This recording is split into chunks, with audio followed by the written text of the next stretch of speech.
Ni Inigo, isang malaking katanungan ang bumubuo sa isipan ng mga Palacios dahil nag-iwan ito ng salita. Sinabi nito kay George na mayroong mastermind. Hindi lamang silang dalawa ni Juliet ang pasimuno sa patayan ng loob ng Palacios, kundi mayroon isa pang tao na nag-utos sa kanya na gawin ang mga bagay na iyon. Hindi naniniwala itong si Galvan. Sinabi niya kay George kung bakit siya naniniwala sa isang mamamatay tao.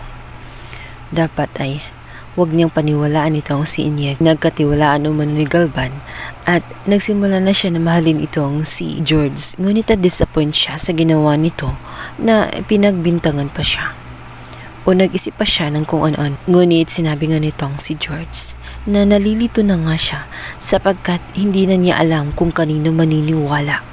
Ang mga Palacios ay maraming sikreto na tinatago. Hindi na niya alam kung sino ang nagsasabi ng katotohanan. Si Basil, si Aurora, si Paco, lahat sila ay may tinatago. Maging itong si Galvan. Pinaniniwalaan ni Galvan itong si George, ngunit buo pa rin ang kanyang desisyon. Nakinig siya kay Inigo.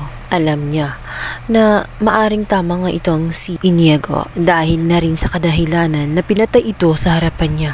Maaring ang nagpatahimik sa kanya, yun ang sinasabi ng mastermind nilang dalawa nitong si Juliet. Kung kaya't gumawa siya ng paraan ng malaman.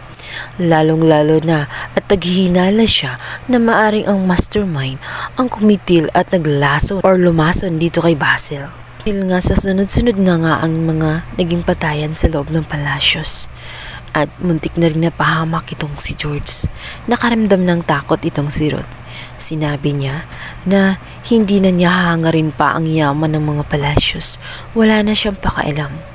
Kung magde-decide nga itong si George na aalis sa naturang Palacios, ay handa na siya na sumama dito at iwanan na nga ang mansyon. Ang mahalaga ang katahimikan at kapayapaan nilang mag-ina. Nagpanik itong si Ruth matapos nga makita niya na ang kanyang anak na si George ay talagang hindi mapakali hanggat hindi matuklasan ang katotohanan. Dito ay nag-aalala siya baka kung anong gawin ni Juliet kapag nainis at nagalit ito. Ngunit sinabi naman si Ward na huwag siyang mag-alala sapagkat nasa loob noon itong si Sergeant Royales at hindi siya pababayaan noon. Ito na nga ay walang mahihita na impormasyon itong si George sapagkat wala ring alam itong si Juliet. At nanggigigil pa ito sa kanya. Sinabihan siya nito na sana nga raw kung sino man ang sinasabi nga nitong si Inigo na mastermind ay magtagumpay ito sa kanyang mga plano. Dahil hindi nila nagawa ang kanilang mga plano dahil na rin hindi tumupad sa usapan itong si Inigo. Nahulog siya kay Basil at maging sa kanyang asawang si George ay nahulog din sapagkat marupok ang kanyang damdamin. Kung kaya't naniniwala din siya sa sinasabi nga nitong si Inigo.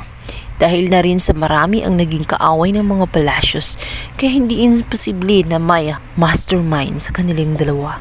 Nagigil itong si Juliet at binalaan at pinagdasal pa niya ang naturang mastermind na sana raw ay magtagumpay ito.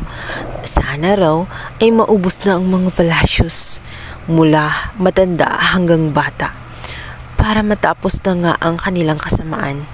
Kaya naman nakaramdam ng takot itong si George, lalong-lalo na sa anak na dinadala. Alala pati nitong si George ang kwento nga nitong si Inigo kung saan inamin nga nitong si Basil na ang pamilya nila ng mga Palacios ay may lahing mga baliw dahil na rin sa ginto na kanilang nasisinghot.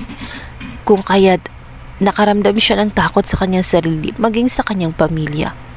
Hindi niya alam kung ano ang mangyayari sa susunod na mga araw. Lalo pa siyang nagimbal dahil isa na namang kasama nila sa bahay ang nawala ng buhay. Ito nga si Francis. At malaki nga ang hinala nitong si Sam na walang ibang gumawa noon. Lalo na at ang punterya ay ito nga ang kanyang inang si Mercy.